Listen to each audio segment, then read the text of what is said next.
Hi. Hi. Hi.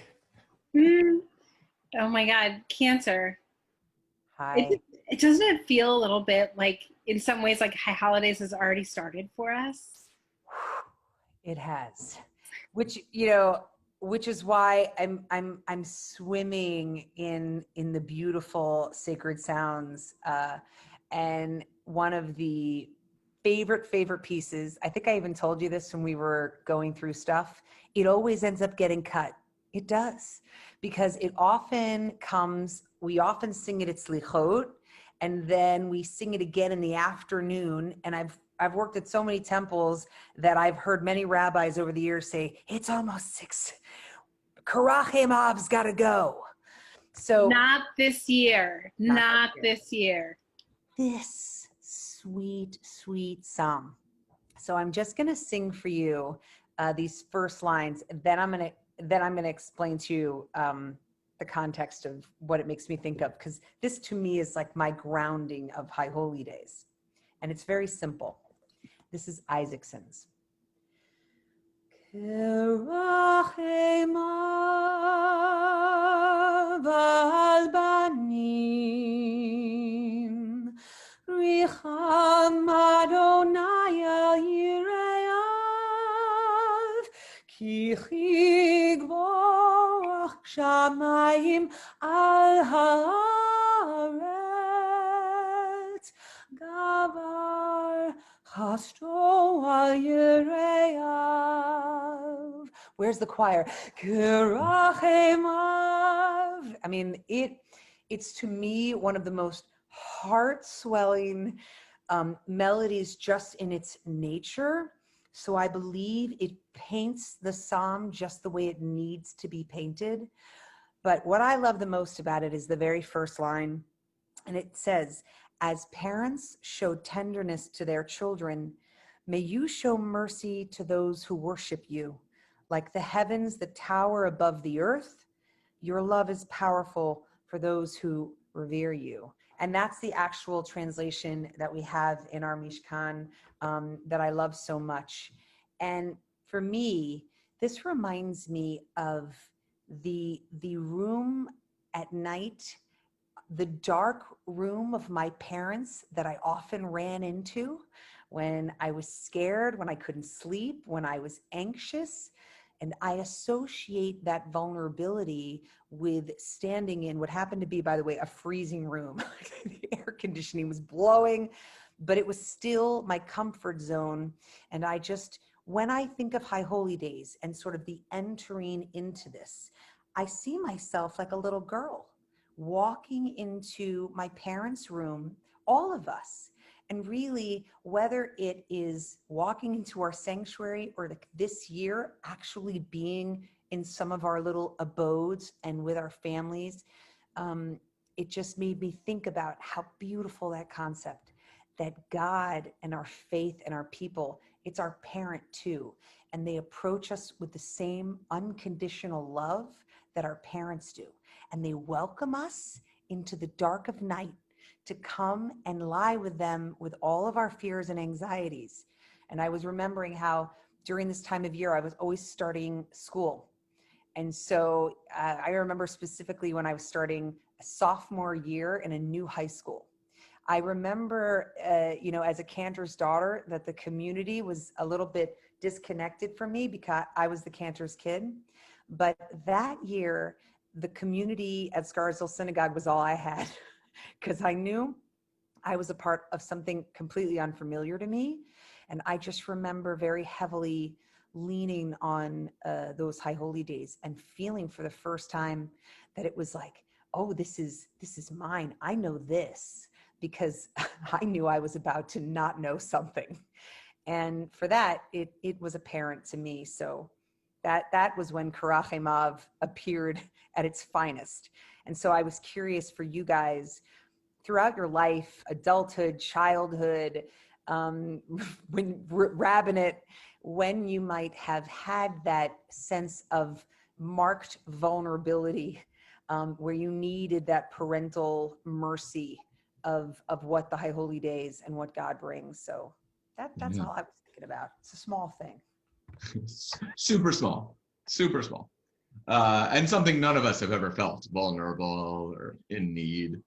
Um, and so I'll share, for me, High Holidays, um, especially as a rabbinical student, were always crazy because my first pulpit in Beckley, West Virginia, the first time I ever met the people in this congregation was Rosh Hashanah. The second time I met them was Yom Kippur.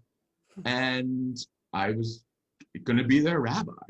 I knew so little about them. But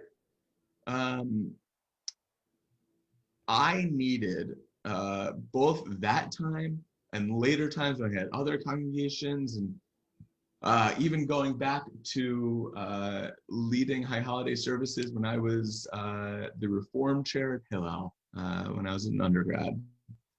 Those moments where I needed someone to tell me, it's gonna be okay. Scott, whatever you do is gonna be great, and it's gonna be wonderful. Those moments are really necessary for me. I am not one who like jumps at the opportunity to have a mentor, but oh, did I need my rabbinic mentors in that moment to tell me it's going to be okay. And that's I feel like a lot of Avinu Malkeinu is that just like it's it's gonna work because like you do good work as a good person, and when you show that realness of yourself, people will see it and it'll go well. Yeah. Thanks. I like the question. You definitely relate to the feeling of needing somebody to tell you that it's going to be okay.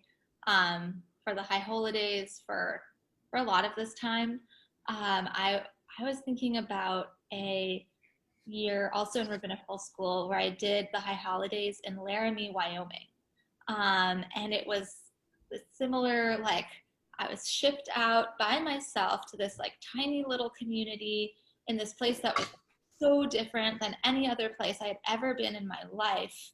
Just like everything looked different, everything smelled different. There was different altitude. Like I don't know, it was just everything was foreign. And it was a very small community of really wonderful people. And on Yom Kippur afternoon, there was a break. They didn't have any activities planned, and this woman walked up to me and she said, how would you like to spend Yom Kippur afternoon on my ranch? And I was like, great, yeah, sounds awesome. And she's like, this is what I always do. I always take the rabbinical students to my ranch on Yom Kippur afternoon. And so we got into her like enormous truck and like drove out to like the middle of nowhere. And there was like one house a mile away. And she said, it's starting to get really crowded here.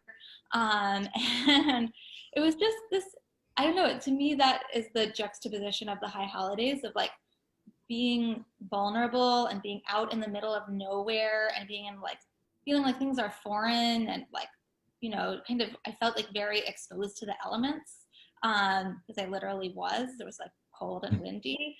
And having somebody say like, I'm here to take care of you. Let me walk you through this moment. Let me be your host. And I think, that's what parents do is they say like, yeah, we see how vulnerable you are and we're going to help you through this time. We're going to guide you in the way that we can. So that was my moment. Yes. I don't know if this is for me, like if this is because where I was just with someone who's an elder in our community, and I was with her and her daughter was saying that she hasn't been able to see her new grandchildren because they said that she's had friends who say to her, gosh, like, don't you miss being able to snuggle with them?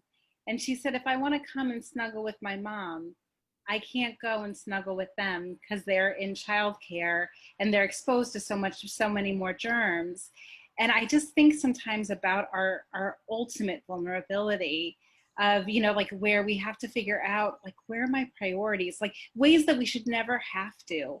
But I was thinking about, you know, like when I think about how when I was little, Cantor, like you, I did at times go into my parents' room and want to snuggle in with them. And I felt like, you know, like with my parents, and I'll say especially with my dad, like I felt like he had me, you know, like I was completely protected. And I was thinking about, you know, in his own last days, how I was able to be there and comfort him in the ways that he comforted me throughout my life. That in those moments, those last moments for him, that in some ways the tables were turned, or I'll say that in some ways they weren't. Like, this is our beautiful thing, being able to be in the image of our parents, made in the image of God, that there are times where we get to be the comforter.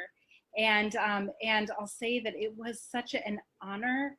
And also the way that I was comforting him was telling these stories from my childhood, from the way that he raised us. And then also being able for us to listen to the songs that we listened to throughout my youth with Paul Simon and Garfunkel and Neil Diamond. And it's just, you know, like that, being vulnerable with him, being so open. And that was the way that we got to comfort. That's what I feel like this time is for, where we're vulnerable with each other, and then that brings us such comfort. And then we realize that in these kinds of relationships that we have with one another, that God is also a comfort. And even though that we know that we're but dust and ashes ultimately, that in this time in our lives, we can take this material matter that are our bodies and use them to help others. I just find it amazing.